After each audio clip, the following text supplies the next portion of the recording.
Hi friends, నేను మీ రాజేష్ దొంతుల. ఈరోజు మనం ఏపీ డిఎస్సి మోడల్ పేపర్ 14లోని ప్రశ్నల గురించి నేర్చుకుందాం. అయితే ఇందులో general knowledge and current affairs, విద్యా దృక్పథాలు, విద్యా మనోవిజ్ఞాన శాస్త్రం, తరగతి గది అన్వయింపు, మెథడాలజీ సంబంధించిన ప్రశ్నలు ఉంటాయి. అయితే ముందుగా నా ఛానల్ని సబ్స్క్రైబ్ చేసుకోకపోయినట్లయితే సబ్స్క్రైబ్ చేయండి. అలాగే నా వీడియోస్ని లైక్ చేయండి. మొదటి ప్రశ్న చూడండి. ఈ క్రింది వాటిలో సరైన వాటిని గుర్తించండి అని ఇచ్చారు. ఈ క్రింది వాటిలో సరైన వాటిని గుర్తించండి అని ఇచ్చారు. 2023 సంవత్సరానికి గాను అత్యంత ప్రతిష్టాత్మకమైన నోబెల్ శాంతి పురస్కారం ఇరాన్కు చెందిన మానవ హక్కుల కార్యకర్త నార్గిస్ మొహమ్మదీకి లభించింది. ఇరాన్ దేశ అధ్యక్షుడిగా ప్రస్తుతం ఇబ్రహీం రైసీ వ్యవహరిస్తున్నారు. ఇవి రెండు మాత్రమే సరైనవి. 2023 సంవత్సరానికి గాను అత్యంత ప్రతిష్టాత్మకమైన నోబెల్ శాంతి పురస్కారం ఇరాన్కి చెందిన మానవ హక్కుల కార్యకర్త నార్గిస్ మొహమ్మదీకి లభించింది. ఇరాన్ దేశ అధ్యక్షుడిగా ప్రస్తుతం ఇబ్రహీం రైసీ వ్యవహరిస్తున్నారు. ఇవి రెండు మాత్రమే సరైనవి. రెండవ ప్రశ్న, మిచెల్ బుల్లాక్ ఇటీవల కింది ఏ దేశం యొక్క కేంద్ర బ్యాంకుకు మొట్టమొదటి మహిళా అధిపతిగా నియమితులయ్యారు అని ఇచ్చారు. సరైన సమాధానం ఆస్ట్రేలియా. ఆస్ట్రేలియాకి మిచెల్ బుల్లాక్ ఇటీవల మొట్టమొదటి మహిళా అధిపతిగా నియమితులయ్యారు. యూపీఐ సేఫ్టీ అంబాసిడర్గా ఎవరు నియమితులయ్యారు? యూపీఐ సేఫ్టీ అంబాసిడర్గా పంకజ్ త్రిపాఠి నియమితులయ్యారు. యూపీఐ సేఫ్టీ అంబాసిడర్గా పంకజ్ త్రిపాఠి నియమితులయ్యారు. ప్రపంచంలోని మొదటి ఆర్టిఫిషియల్ ఇంటెలిజెన్స్ సేఫ్టీ సమ్మిట్ 2023 ఏ దేశంలో జరిగింది? ప్రపంచంలోనే మొదటి ఆర్టిఫిషియల్ ఇంటెలిజెన్స్ సేఫ్టీ సమ్మిట్ 2023 ఏ దేశంలో జరిగింది అని ఇచ్చారు. సరైన సమాధానం ఇంగ్లాండ్లో జరిగింది. 33వ world organisation for animal health సదస్సు ఆతిథ్య నగరం ఏది? 33వ world organisation for animal health సదస్సు ఆతిథ్య నగరం ఏది అని ఇచ్చారు. సరైన సమాధానం న్యూఢిల్లీ అనేది సరైన సమాధానం. త్రిశక్తి ప్రహార్ పేరుతో భారీ యుద్ధ విన్యాసాలను ఏ రాష్ట్రంలో నిర్వహించారు? త్రిశక్తి ప్రహార్ పేరుతో భారీ యుద్ధ విన్యాసాలని ఏ రాష్ట్రంలో నిర్వహించారు అంటే రాజస్థాన్ రాష్ట్రంలో నిర్వహించారు. 37వ నేషనల్ గేమ్స్ 2023లో బెస్ట్ మేల్ అథ్లెట్ అవార్డు అందుకున్న వారు ఎవరు? 37వ నేషనల్ గేమ్స్ 2023లో బెస్ట్ మేల్ అథ్లెట్ అవార్డు అందుకున్నది ఎవరు అని ఇచ్చారు. శ్రీహరి నటరాజ్. సరే, ఇప్పుడు మనం 8వ ప్రశ్న చూద్దాం. ఈ క్రింది వాటిలో సరైన వాటిని గుర్తించండి అని ఇచ్చారు. మొట్టమొదటి గ్లోబల్ టర్మరిక్ కాన్ఫరెన్స్ 2023ను ఇటీవల ముంబైలో నిర్వహించడం జరిగింది. 5వ ప్రపంచ కాఫీ సదస్సు 2023కు ఇటీవల బెంగళూరు ఆతిథ్యం ఇవ్వటం జరిగింది. ఇవి రెండు మాత్రమే సరి అయినవి. ఇటీవల భారత నౌకాదళం ఐఎన్ఎస్ విశాఖ నుంచి మధ్యశ్రేణి నౌకా విధ్వంసక క్షిపణిని ఇటీవల ప్రయోగించడం జరిగింది. అయితే ఈ క్షిపణి యొక్క పరిధి ఎంత అని చెప్పిచ్చారు. ఇటీవల భారత నౌకాదళం ఐఎన్ఎస్ విశాఖ నుంచి మధ్యశ్రేణి నౌకా విధ్వంసక క్షిపణిని ఇటీవల ప్రయోగించడం జరిగింది. అయితే ఈ క్షిపణి యొక్క పరిధి ఎంత అని చెప్పిచ్చారు. సరి అయిన సమాధానం 70 కిలోమీటర్లు. 10వ ప్రశ్న, ఈ క్రింది వాటిలో సరైన వాటిని గుర్తించండి అని ఇచ్చారు. మయోసైటిస్ ఇండియా ఆర్గనైజేషన్కు బ్రాండ్ అంబాసిడర్గా సమంత వ్యవహరించనున్నట్లు ఆ సంస్థ వెల్లడించింది. ఆలియా భట్ గుస్సీ సంస్థకు బ్రాండ్ అంబాసిడర్గా వ్యవహరిస్తున్నారు. ఇవి రెండు మాత్రమే సరి అయినవి. 11వ ప్రశ్న చూడండి. ఈ క్రింది వాటిలో సరైన వాటిని గుర్తించండి అని ఇచ్చారు. ఈ క్రింది వాటిలో సరైన వాటిని గుర్తించడని ఇచ్చారు. 4 ఇండియా స్మార్ట్ సిటీ 2022 అవార్డుల పోటీల్లో ఇండోర్ జాతీయ ఆకర్షణీయ విభాగంలో ప్రథమ స్థానాన్ని కైవసం చేసుకుంది. ఈ పోటీల్లో సూరత్ రెండవ స్థానంలో నిలిచింది. ఈ పోటీల్లో ఆగ్రా మూడవ స్థానంలో నిలిచింది. కేంద్రపాలిత ప్రాంతాల్లో ప్రథమ స్థానంలో చండీగఢ్ నిలిచింది. ఇవి 4 మాత్రమే సరైనవి. క్రింది వాటిలో సరైన వాటిని గుర్తించండి అని ఇచ్చారు. క్రింది వాటిలో సరైన వాటిని గుర్తించండి అని ఇచ్చారు. టెస్లా కొత్త చీఫ్ ఫైనాన్షియల్ ఆఫీసర్ భారత్ సంతతికి చెందిన వైభవ్ తనేజా నియమితులయ్యారు. ఎలక్ట్రిక్ కార్లకు ప్రసిద్ధి చెందిన టెస్లా కంపెనీ యొక్క ప్రస్తుత CEO Elon Musk. Tesla company యొక్క ప్రధాన కార్యాలయం టెక్సాస్లో కలదు. ఇవి 3 మాత్రమే సరి అయినవి. ఈ క్రింది వాటిలో సరైన వాటిని గుర్తించండి అని ఇచ్చారు. గోవా రాష్ట్రానికి చెందిన మంకురాద్ మామిడి పండ్లకు ఇటీవల భౌగోళిక గుర్తింపు లభించింది. భారతదేశంలో 2004-5లో భౌగోళిక గుర్తింపు పొందిన మొదటి ఉత్పత్తి Darjeeling tea. Geographical indication registry చెన్నైలో కలదు. So option 3 is correct. Goa రాష్ట్రానికి చెందిన మంకురాద్ మామిడి పండ్లకు ఇటీవల భౌగోళిక గుర్తింపు లభించింది. భారతదేశంలో 2004-5లో భౌగోళిక గుర్తింపు పొందిన మొదటి ఉత్పత్తి Darjeeling tea. Geographical indication registry చెన్నైలో కలదు. ఈ క్రింది వాటిలో సరైన వాటిని గుర్తించండి అని ఇచ్చారు. ఈ క్రింది వాటిలో సరైన వాటిని గుర్తించండి అని ఇచ్చారు. నదులు మరియు సరస్సుల్లోని కలుపు మొక్కలు మరియు తేలియాడే వ్యర్థ పదార్థాలను తొలగించడానికి ఉపయోగపడే జల్ దోస్త్ ఎయిర్ బోట్ను నేషనల్ ఏరోస్పేస్ ల్యాబొరేటరీ సంస్థ ఆవిష్కరించింది. నేషనల్ ఏరోస్పేస్ ల్యాబొరేటరీస్ సంస్థను 1959లో స్థాపించడం జరిగింది. ఇవి 2 మాత్రమే సరి అయినవి. క్రింది వాటిలో సరైన వాటిని గుర్తించండి. క్రింది వాటిలో సరైన వాటిని గుర్తించండి. చమురు దిగ్గజ సంస్థ ఇండియన్ ఆయిల్ కార్పొరేషన్ యొక్క చైర్మన్గా వ్యవహరిస్తున్న శ్రీకాంత్ మాధవ్ వైద్య యొక్క పదవీ కాలాన్ని 1 సంవత్సరం పాటు పొడిగించడం జరిగింది. అరుణ్ కుమార్ సింగ్ ప్రస్తుతం ONGC యొక్క చైర్మన్గా వ్యవహరిస్తున్నారు. ఇవి 2 మాత్రమే సరి అయినవి. 16వ ప్రశ్న చూద్దాం. క్రింది వాటిలో సరైన దాన్ని గుర్తించండి అని ఇచ్చారు. విద్యాయా క్షేత్ర వికాస్ నిధి యోజన అనే పథకాన్ని ఇటీవల హిమాచల్ ప్రదేశ్ రాష్ట్ర ప్రభుత్వం ప్రారంభించడం జరిగింది. హిమాచల్ ప్రదేశ్ రాష్ట్ర ముఖ్యమంత్రి సుఖ్వీందర్ సుఖు, హిమాచల్ ప్రదేశ్ రాష్ట్ర ప్రస్తుత గవర్నర్ శివ్ ప్రతాప్ శుక్లా హిమాచల్ ప్రదేశ్ రాష్ట్రాన్ని మౌంటైన్ స్టేట్గా అభివర్ణిస్తారు. విద్యాయా క్షేత్ర వికాస్ నిధి యోజన అనే పథకాన్ని ఇటీవల హిమాచల్ ప్రదేశ్ రాష్ట్ర ప్రభుత్వం ప్రారంభించడం జరిగింది. హిమాచల్ ప్రదేశ్ రాష్ట్ర ప్రస్తుత ముఖ్యమంత్రి సుఖ్వీందర్ సింగ్ సుఖు, హిమాచల్ ప్రదేశ్ రాష్ట్ర ప్రస్తుత గవర్నర్ శివ్ ప్రతాప్ శుక్లా హిమాచల్ ప్రదేశ్ రాష్ట్రాన్ని మౌంటైన్ స్టేట్గా అభివర్ణిస్తారు. ఇవి 4 కూడా సరైనవే. 17వ ప్రశ్న చూడండి. క్రింది వాటిలో సరైన వాటిని గుర్తించండి అని ఇచ్చారు. ఆధార్ అనుసంధానిత జనన నమోదు వ్యవస్థను ప్రారంభించిన తొలి ఈశాన్య రాష్ట్రంగా నాగాలాండ్ రాష్ట్రం నిలిచింది. నాగాలాండ్ రాష్ట్ర ప్రస్తుత ముఖ్యమంత్రి నిపియో రిమో. నాగాలాండ్ రాష్ట్ర ప్రస్తుత ముఖ్యమంత్రి నిపియో రియో. నాగాలాండ్ రాష్ట్ర ప్రస్తుత గవర్నర్ లా గణేశన్. నాగాలాండ్ రాష్ట్ర ప్రస్తుత గవర్నర్ లా గణేశన్. ఇవి 3 మాత్రమే సరి అయినవి. 1982లో ఆస్కార్ అవార్డులు గెలుచుకున్న గాంధీ చిత్రానికి సంగీత దర్శకత్వం వహించింది ఎవరు?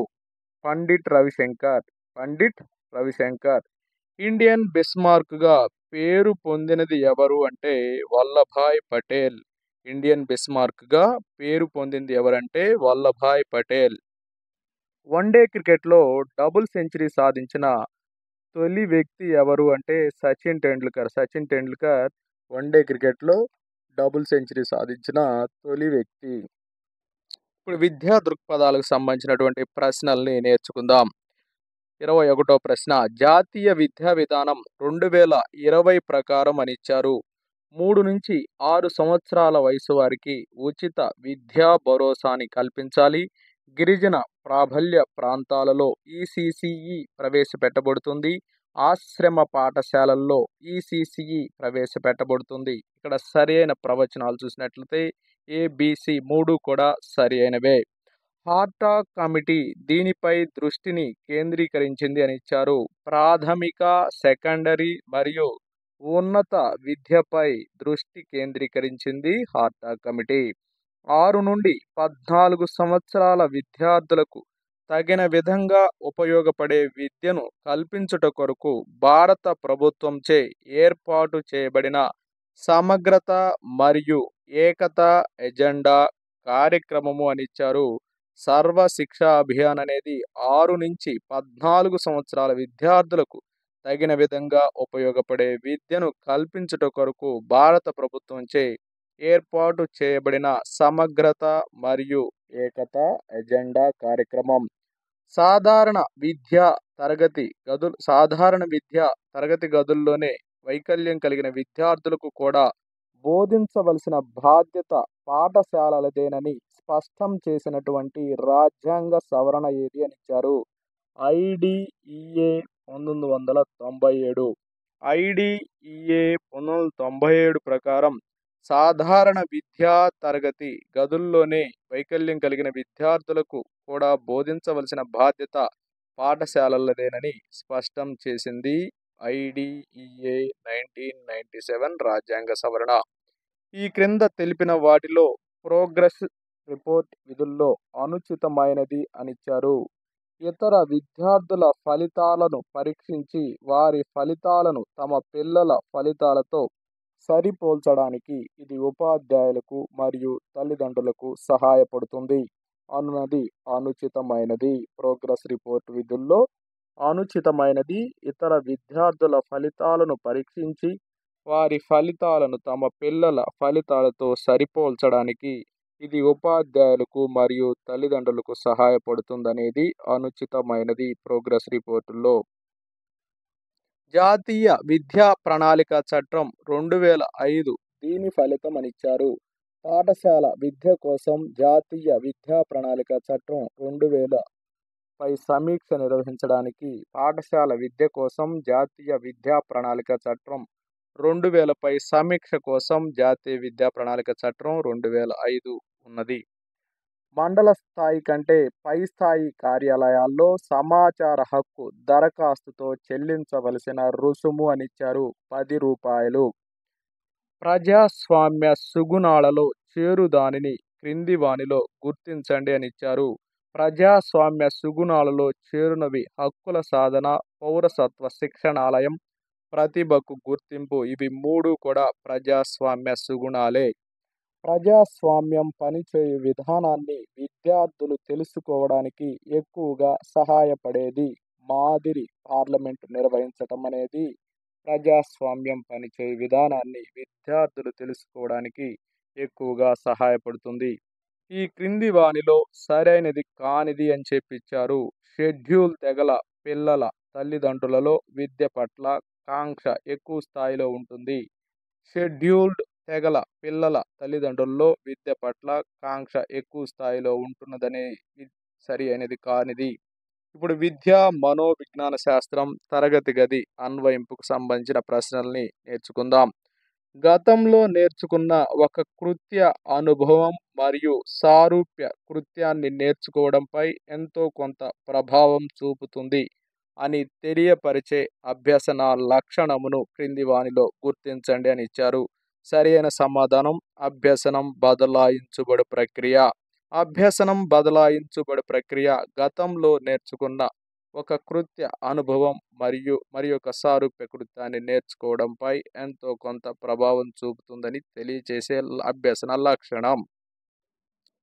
వర్ధన్ అనే బాలుడు కోహబ్లాక్ డిజైన్ అనే ప్రజ్ఞా పరీక్షలో నమూనాలను చక్కగా అమర్చిన ఎడల అది ఈ క్రింది ఏ రంగాన్ని సూచిస్తుందని ఇచ్చారు. అది మానసిక చలనాత్మక రంగాన్ని సూచిస్తుంది. ఈ క్రింది పరిస్థితులలో అభ్యసన బదలాయింపు ఎక్కువగా జరుగుతుందని ఇచ్చారు. రెండు అంశాల మధ్య పోలికలున్నప్పుడు అభ్యసన బదలాయింపు ఎక్కువగా జరుగుతుంది. ఇక్కడ 34వ ప్రశ్నలో రెండు ప్రవచనాలు ఇవ్వడం జరిగింది. ప్రవచనం ఏ కార్యసాధక నిబంధనాన్ని పరికరాత్మక నిబంధనం అంటారు. కార్యసాధక నిబంధనాన్ని ప్రతిస్పందన ప్రాధాన్య సిద్ధాంతం అంటారు. ఇక్కడ ఇచ్చినటువంటి వాటిలో ఏ మరియు బి రెండు ప్రవచనాలు కూడా సరి అయినవే. రాడ్కే అభిప్రాయంలో తల్లిదండ్రుల ఆధిపత్య అధికార ధోరణికి గురైన పిల్లల ప్రవర్తన లక్షణమును క్రింది వానిలో గుర్తించండి అని ఇచ్చారు. ఆధారపడి ఉండటం, బిడియం, లోబడి ఉండటం, మర్యాదపూర్వక ఆత్మచేతనం, సహకరించకపోవడం, తన్యత, సాహసం, జగడాలమారి, అనాసక్తత ఇవన్నీ కూడా రాడ్కే అభిప్రాయంలో తల్లిదండ్రుల ఆధిపత్య అధికార ధోరణికి గురైన పిల్లల ప్రవర్తన లక్షణాలు. ఈ క్రింది వానిలో ప్రక్షేపణంనకు సంబంధించిన ఉదాహరణను గుర్తించండి అని ఇచ్చారు. పరీక్షల్లో ఎందుకు ఫెయిల్ అయ్యావు అని అడిగితే ఉపాధ్యాయులు సరిగ్గా పాఠం చెప్పలేదని చెప్పడం. పరీక్షలలో ఎందుకు ఫెయిల్ అయ్యావు అని అడిగితే ఉపాధ్యాయులు సరిగా పాఠం చెప్పలేదని చెప్పటం ప్రక్షేపణకు సంబంధించిన ఉదాహరణ. ఒక వ్యక్తికి తనకు ఇష్టమైన వైమానిక దళం మరియు ఇష్టమైన నావికా దళంలో వచ్చిన ఉద్యోగాలలో ఏదో ఒక ఉద్యోగాన్ని ఎన్నుకోవలసి వచ్చినప్పుడు అతడు ఎదుర్కొనే సంఘర్షణను క్రింది వానిలో గుర్తించండి అని ఇచ్చాడు. రెండు కూడా ఇష్టమైనటువంటి అంశాలు కాబట్టి ఉపగమ సంఘర్షణ. విద్యార్థులు సామాజిక ఆర్థిక నేపథ్యాన్ని ఉపాధ్యాయుడు తెలుసుకోవడంకు సంబంధించి క్రింది వాటిలో మీరు అంగీకరించే స్టేట్మెంట్ ఏది అని ఇచ్చారు. విద్యార్థులను మరింత బాగా అర్థం చేసుకోవడానికి ఇది తోడ్పడుతుంది కాబట్టి ఇది అంటే సామాజిక ఆర్థిక నేపథ్యం రెండు తెలుసుకోవడానికి విద్యార్థుల్ని అర్థం చేసుకోవడానికి బాగా ఉపయోగపడుతుంది అనేటువంటి స్టేట్మెంట్ సరి అయినది. క్రింది వానిలో ప్రతిభావంతుల లక్షణాలు ఏవి అని ఇచ్చారు. ప్రతిభావంతులు సగటు విద్యార్థుల కంటే తక్కువ సమయంలో పాఠశాలలో ప్రవేశిస్తాడు. పదాల మీద అంకెల మీద ప్రావీణ్యం ఉంటుంది. ఇవి రెండు మాత్రమే సరి అయినవి. ప్రత్యేక పాఠశాలల గురించి సరి అయినది అని ఇచ్చారు. బుద్ధిమాంద్యులకు శిక్షణ ఇస్తారు. బుద్ధిమాంద్యుల ప్రజ్ఞ 36 నుంచి 51 మధ్య ఉంటుంది. ప్రత్యేక పాఠశాలల గురించి సరి అయినది. బుద్ధిమాంద్యులకు శిక్షణ ఇస్తారు. వీరి ప్రజ్ఞ 36 నుంచి 51 మధ్య ఉంటుంది అనున్నవి సరి అయినవి. ఇప్పుడు మెథడాలజీకి సంబంధించి ప్రశ్నలు నేర్చుకుందాం. కొన్ని స్వానుభవ విషయాలు, అనిర్వచిత పదాలు, స్వీకృతాలు, నిరూపించబడిన సత్యాలపై ఆధారపడిన హేతువాదం ఏది అని ఇచ్చారు. స్వానుభవ విషయాలు, అనిర్వచిత పదాలు, స్వీకృతాలు, నిరూపించబడిన సత్యాలపై ఆధారపడిన హేతువాదం నిగమన హేతువాదం. నిగమన హేతువాదం. గణిత భావనలన్నీ కూడా తార్కిక నిర్మాణం వల్లే ఏర్పడ్డాయని భావించిన వారు గణిత భావనలన్నీ తార్కిక నిర్మాణం వల్లే ఏర్పడ్డాయని భావించిన వారు అని ఇచ్చారు. ఇక్కడ సరైన సమాధానం బెర్ట్రాండ్ రస్సెల్. అలాగే బెర్ట్రాండ్ రస్సెల్, ఏఎన్ వైట్హెడ్ ఇద్దరు కూడా గణిత భావనలన్నీ కూడా తార్కిక నిర్మాణం వల్ల ఏర్పడతాయని భావించారు. పైథాగరస్కు చెందిన విషయం ఏదని ఇచ్చారు. ఒక లంబకోణ త్రిభుజంలోని కర్ణంపై వర్గము మిగిలిన రెండు భుజాల వర్గాల మొత్తానికి సమానం అనే సిద్ధాంతము 1 నుండి 2n+1 వరకు గల బేసి సంఖ్యల మొత్తము ఎల్లప్పుడూ ఒక ఖచ్చితమైన వర్గం అవుతుంది అనేటువంటి విషయాలు రెండు కూడా పైథాగరస్కు చెందినవి. విజ్ఞాన శాస్త్రాలకు, సాంఘిక శాస్త్రాలకు, సాంకేతిక రంగాల్లోని ప్రగతికి అవసరమైన జ్ఞానానికి మూలాధారం గణితమే. ఇది ఏ విలువను సూచిస్తుంది. విజ్ఞాన శాస్త్రం, సాంఘిక శాస్త్రాలు రెండిటికి కూడా గణితం అవసరమని చెప్తుంది కాబట్టి ఇది ప్రయోజన విలువని తెలియజేస్తుంది. 10వ తరగతి చదివే సాయి అనే విద్యార్థి శ్రేణులకు సంబంధించిన నిజ జీవిత సమస్యలను విశ్లేషణ చేస్తాడు అనే స్పష్టీకరణ ఏ లక్ష్యానికి చెందినది అంటే నైపుణ్యానికి చెందినది. క్రింది వానిలో అవగాహన లక్ష్యానికి చెందిన స్పష్టీకరణ ఏది అని ఇచ్చాడు. పోల్చటం, శాబ్దిక ప్రవచనాలను సాంకేతిక ప్రవచనాలుగా అనువదించటం, ప్రతిక్షేపించడం ఇవన్నీ కూడా అవగాహన లక్ష్యానికి చెందిన స్పష్టీకరణలు. పోల్చడం, శాబ్దిక ప్రవచనాలను సాంకేతిక ప్రవచనాలుగా అనువదించడం, ప్రతిక్షేపించడం ఇవన్నీ కూడా అవగాహన లక్ష్యానికి చెందిన స్పష్టీకరణలు. విద్యార్థి ప్రధాన సంఖ్య నిర్వచనమును జ్ఞప్తికి తెచ్చుకొనుట ఏ లక్ష్యానికి చెందిన స్పష్టీకరణను సూచిస్తుంది అని ఇచ్చాడు. జ్ఞప్తికి తెచ్చుకోవడం అనేది జ్ఞానానికి చెందినటువంటి లక్ష్యానికి చెందిన స్పష్టీకరణను సూచిస్తుంది. విద్యార్థి తరగతి గదిలో నేల చుట్టుకొలత కనుగొనుటకు గణిత పరికరాల పెట్టెలోని స్కేలుని ఎంపిక చేసుకోవటం ఏ లక్ష్యానికి చెందిన స్పష్టీకరణ తెలుపుతుంది. ఇక్కడ స్కేల్ని ఎంపిక చేసుకున్నాడు కాబట్టి ఇది నైపుణ్యానికి చెందిన స్పష్టీకరణ తెలుపుతుంది. ఆగమన పద్ధతి ద్వారా బోధించడానికి వీలైన అంశము ఏదని ఇచ్చాడు. ఒక బహుభుజిలోని కర్ణాల సంఖ్య, అలాగే ఒక ఘాత సమితిలోని మూలకాల సంఖ్య, ద్విపద సిద్ధాంతము, అంకశ్రేణిలో సాధారణ పదం కనుగొనడం ఇవన్నీ ఆగమన పద్ధతి ద్వారా బోధించడానికి వీలైన అంశాలు. ఈ క్రింది వానిలో నిగమన పద్ధతికి చెందిన గుణం ఏది అని ఇచ్చారు. సమస్య సాధనలో వేగాన్ని, నైపుణ్యాన్ని పెంపొందిస్తుంది. సంక్షిప్త పద్ధతి అభ్యసనకు మరియు పునశ్చరణకు తగినది. ఇవి మూడు కూడా నిగమన పద్ధతికి చెందిన గుణాలు. సంశ్లేషణ పద్ధతికి చెందిన గుణం ఏది అని ఇచ్చారు. సాధారణ సమస్యలను సాధించడానికి ఉపయోగపడుతుంది. విషయాన్ని సంక్షిప్తంగా సోపానాల యుక్తంగా చెప్పడంలో నైపుణ్యం అభివృద్ధి చెందుతుంది. ఇవి రెండు కూడా సంశ్లేషణ పద్ధతికి చెందిన గుణాలే. చార్టుల వలన ప్రయోజనం కానిది ఏది అని ఇచ్చారు. సిద్ధాంతాలను నిరూపించటంలో, సోపానాలను చూపించుటకు, అలాగే సూత్రాన్ని రాబట్టుటకు, వివిధ జామితీయ పటాల ధర్మాలను పోల్చుటకు పైవన్నీ అని ఇచ్చారు. చార్టుల వలన ప్రయోజనం కానిది పైవన్నీ. 133వ ప్రశ్న. ఈ క్రింది వానిలో గణితము, ఆర్థిక శాస్త్రం మధ్య సహసంబంధమును పాటించు విషయాలను గుర్తించండి అని ఇచ్చారు.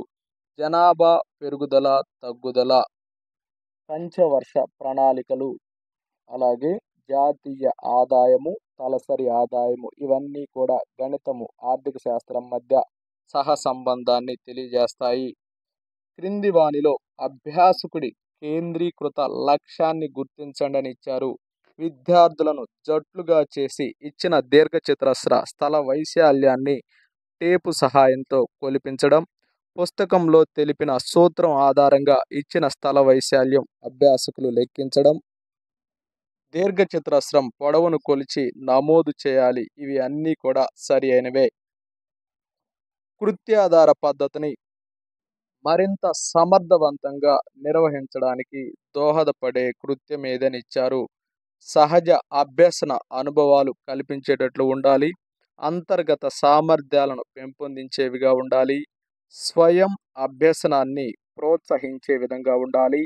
ఆలోచన, తపన, జిజ్ఞాస కలిగించేవిగా ఉండాలి. ఇవన్నీ కూడా కృత్యాధార పద్ధతిని మరింత సమర్థవంతంగా నిర్వహించడానికి దోహదపడే కృత్యాలు.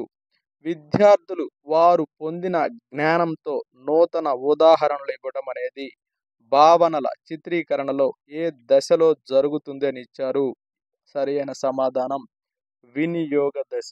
వినియోగ దశలో విద్యార్థులు వారు పొందిన జ్ఞానంతో నూతన ఉదాహరణలు ఇవ్వడం అనేది భావనల చిత్రీకరణకు సంబంధించి జరుగుతుంది. ప్లానెల్ బోర్డు వలన ప్రయోజనం ఏమిటి అని ఇచ్చారు. చిత్రాలను ప్రదర్శించుటకు,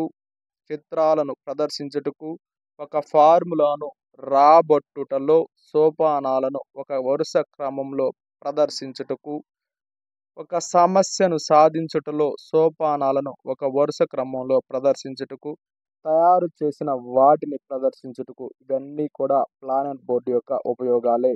అంతర్జాతీయ గణిత పోటీకి సంబంధించి సరికానిది అని ఇచ్చారు. ఇక్కడ మనం చూస్తే 1వది రొమేనియా, 37వది ముంబై, 54వది కొలంబియా, 55వది దక్షిణాఫ్రికా. ఇక్కడ ఇవన్నీ కూడా గణిత పోటీకి సంబంధించినవి కాబట్టి ఏది కాదు అనేది సరి అయిన సమాధానం. మంద అభ్యాసకుల కోసం చేపట్టదగిన కార్యక్రమం ఏది అని ఇచ్చారు. తరచుగా లోప నిర్ధారణ నికషలు నిర్వహించాలి. గణితాన్ని విద్యార్థుల నిత్య జీవితానికి అన్వయించడం, దృశ్య శ్రవణ ఉపకరణాలను వినియోగించటం. ఇవి 3 సరి అయినవి. గణితంలో ప్రతిభావంతులకు చేపట్టదగిన కృత్యాలు ఏమిటి అని ఇచ్చారు. ప్రజ్ఞతో కూడిన ఎక్కువ నియోజనాలు ఇవ్వాలి. స్వయంగా జ్ఞానాన్ని అన్వేషించడానికి, పరిశోధించడానికి ప్రోత్సహించాలి. ప్రయోజనకరమైన ప్రాజెక్టులు, నియోజనాలు, గణిత నమూనాల తయారీ మొదలైనవి అప్పగించాలి. గణిత పోటీలలో పాల్గొనమని ప్రోత్సహించాలి. ఇవన్నీ కూడా గణితంలో ప్రతిభావంతులకు చేపట్టదగినటువంటి కృత్యాలే. మంచి యూనిట్ లక్షణం ఏమిటి అని ఇచ్చారు. మంచి యూనిట్స్ అనేవి ప్రత్యక్షమైన, వ్యక్తిపరమైన, అనుభవాత్మక కృత్యాల ప్రాతిపదికగా ఉంటాయి.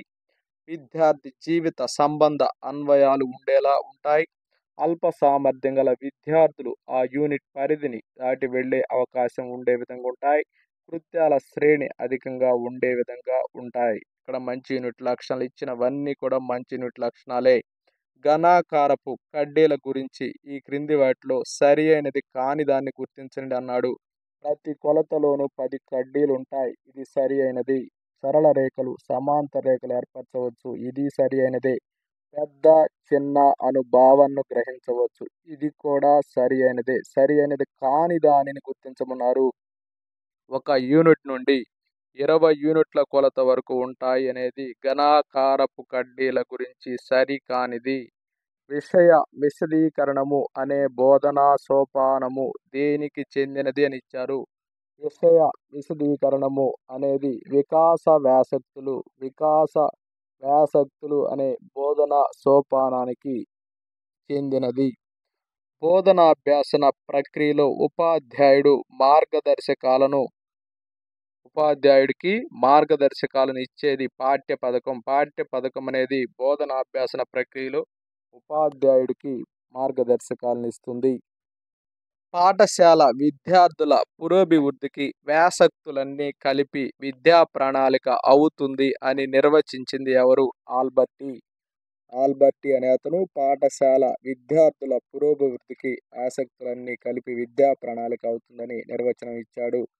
గణిత అధ్యయనం ద్వారా విద్యార్థులలో హేతువాదము, తార్కిక ఆలోచనలు అభివృద్ధి చెందుతాయి. ఇది విద్యా ప్రణాళిక నిర్మాణ సూత్రాల్లో దేనిని తెలుపుతుందంటే క్రమశిక్షణ విలువని తెలుపుతుంది. విద్యా విలువల్లో క్రమశిక్షణ విలువని తెలుపుతుంది. ఏకకేంద్ర పద్ధతికి చెందిన దోషం ఏది అన్నాడు. ఒక అంశాన్ని పూర్తిగా నేర్చుకున్నానన్న తృప్తి తరగతిలో విద్యార్థులకు కలగకపోవచ్చు. ఇది ఏకకేంద్ర పద్ధతికి చెందిన దోషము. పిల్లవాని అవసరాలు, ఆసక్తులు దృష్టిలో పెట్టుకొని విద్యా ప్రణాళికను నిర్వహించు విధానం అని ఇచ్చారు. మనోవైజ్ఞానిక పద్ధతి పిల్లవాని అవసరాలు, ఆసక్తులు దృష్టిలో పెట్టుకొని విద్యా ప్రణాళికను నిర్వహించు విధానము.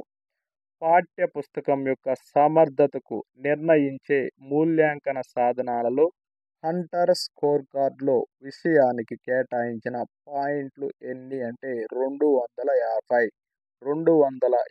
పాయింట్లు కేటాయించారు. క్రింది వాటిలో సంకలనాత్మక మదింపు లక్షణం ఏమిటని ఇచ్చారు. సంకలనాత్మక మదింపు లక్షణం విద్యార్థి యొక్క అభ్యసన స్థాయిని మదింపు చేస్తుంది. సాంప్రదాయ పద్ధతుల ద్వారా నిర్వహించబడుతుంది. ఇవి 2 కూడా సంకలనాత్మక మదింపు లక్షణాలే. గణిత క్లబ్కు అధ్యక్షుడు ఎవరు అంటే ప్రధానోపాధ్యాయుడు. గణిత క్లబ్కు అధ్యక్షుడు ఎవరంటే ప్రధానోపాధ్యాయుడు. Next bit. గోల్డెన్ సెక్షన్ అనునది అత్యంత సుందరమైన సౌందర్య భావ వ్యవస్థీకరణకు ఉపకరణం అవుతుందని గ్రీకులు ప్రతిపాదించారు. దీని ప్రకారం దీర్ఘచతురస్ర పొడవు వెడల్పుల నిష్పత్తి ఎంత? 1.618:1 1.618:1 1.618:1ని గోల్డెన్ రేషియో అంటారు. జాతీయ విద్యా విధానం 1986కు సంబంధించనిది ఏది అని ఇచ్చారు. శిశు కేంద్రీకృతంగా ఉండాలి, కృత్యాధార బోధనను ప్రోత్సహించాలి అనున్నది జాతీయ విద్యా విధానం 1986కు సంబంధించినది. బోధన అభ్యసన ప్రక్రియ జరుగుతున్నప్పుడు చేపట్టే మూల్యాంకనం ఏది అని ఇచ్చారు. రూపణ మూల్యాంకనము. బోధన అభ్యసన ప్రక్రియ జరుగుతున్నప్పుడు చేపట్టే మూల్యాంకనం రూపణ మూల్యాంకనం. సంకలన మూల్యాంకనంలో గల మూల్యాంకన సాధనం అని ఇచ్చారు. వార్షిక పరీక్షలు. వార్షిక పరీక్షలు అనేవి సంకలన మూల్యాంకనంలో గల మూల్యాంకన సాధనాలు. లోప నిర్ధారణ మూల్యాంకనమునకు సంబంధించిన అంశము అని ఇచ్చారు. ఒక పాఠ్యాంశ విషయానికి సంబంధించి ఒక విద్యార్థి సామర్థ్యాలు, బలహీనతలు మాపనం చేస్తుంది. విద్యార్థి అధ్యయనంలో లోపాలను చూపుతుంది. వేగము, నిర్ణీత కాల వ్యవధి అంశాలకు చోటు లేదు. ఇవి 3 కూడా లోప నిర్ధారణ మూల్యాంకనానికి సంబంధించిన అంశాలు. మన పరీక్షా విధానంలో 15% నుండి 40% వరకు విషయతంత్ర ప్రశ్నలను ప్రవేశపెట్టవలసిందిగా సూచించిన కమిషన్ మొదలియార్ కమిషన్ అనేది మన పరీక్షా విధానంలో 15 నుంచి 20% విషయతంత్ర ప్రశ్నలను ప్రవేశపెట్టవలసిందిగా సూచించింది. ఉపాధ్యాయుల బోధనా విధానం అంచనా వేయడానికి ఉపయోగపడేవి అంటే రేటింగ్ స్కేల్ లేదా అంచనా మాపన అనేది ఉపాధ్యాయుల బోధనా విధానం అంచనా వేయడానికి ఉపయోగపడుతుంది. రాధాకృష్ణ అనే ఉపాధ్యాయుడు ఒక పరీక్షను సౌమ్య అనే విద్యార్థినికి 1/8/2013, 10/8/2013, 16/8/2013 నిర్వహించినప్పుడు వచ్చిన మార్కులు 75, 76, 77 అయినా ఆ పరీక్ష లక్షణం ఏంటని ఇచ్చారు. విశ్వసనీయత. బ్లూ ప్రింట్ రూపకల్పనలో ప్రాధాన్యత ఇవ్వని భారత్వ పట్టిక ఏదని ఇచ్చారు. ప్రశ్నల స్థాయి భారత్వ పట్టిక అనేది బ్లూ ప్రింట్ రూపకల్పనలో ప్రాధాన్యత ఇవ్వని భారత్వ పట్టిక. ఓకే ఫ్రెండ్స్, నా వీడియో నచ్చినట్లయితే లైక్ చేయండి, షేర్ చేయండి. ఇంకా నా ఛానల్ సబ్స్క్రైబ్ చేసుకోకపోతే సబ్స్క్రైబ్ చేసుకోండి ఫ్రెండ్స్. ఓకే.